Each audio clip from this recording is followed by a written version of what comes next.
Sejarah Perang Vietnam dan China.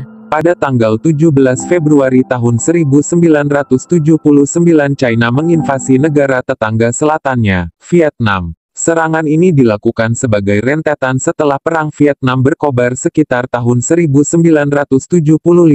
Pemicu serangan China juga berasal dari upaya Vietnam memperluas pengaruhnya, seperti membentuk kehadiran militer di Laos, dan memperkuat hubungannya dengan Uni Soviet hingga menjatuhkan rezim Pol Pot di Kamboja. Kamis 17/2, China kemudian mengirim ratusan tentara ke Vietnam setelah beberapa pekan ketegangan dan peningkatan militer di sepanjang perbatasan. Saat itu, Wakil Menteri Luar Negeri Vietnam Nguyen Co Thach mengatakan kepada para duta besar di Hanoi bahwa pasukan China telah menduduki hampir semua posisi perbatasan Vietnam dan bergerak maju ke selatan. Sebuah pernyataan resmi dari China telah menyatakan kesediaan untuk merundingkan perdamaian setelah melakukan serangan balik terhadap agresor Vietnam. Pengamat asing melaporkan 4 kali lipat pasukan China berada di Vietnam pada tanggal 17 Februari tahun 1979.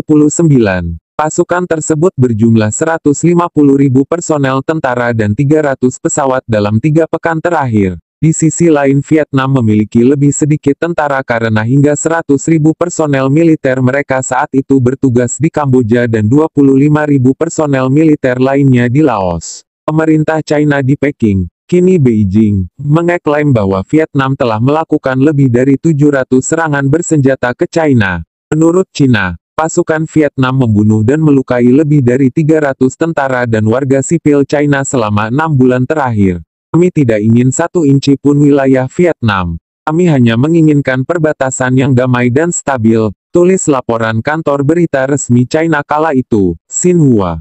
Tegangan antara China dan Vietnam masih bergejolak sepanjang dekade berikutnya. Banyak sumber daya langka Vietnam dialokasikan untuk melindungi perbatasannya dengan China dan kepentingannya di Kamboja. Invasi China mendorong anggota parlemen Inggris untuk melobi pemerintah Partai Buruh untuk mempertimbangkan kembali keputusannya untuk memasok China dengan jet lompat Harrier.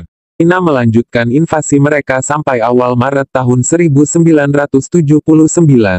Invasi tersebut menyebabkan lebih banyak lagi manusia perahu, pengungsi Vietnam. Tarikan Angkatan Darat China selesai pada tanggal 16 Maret. Sedangkan pasukan Vietnam tinggal di Kamboja sampai tahun 1989.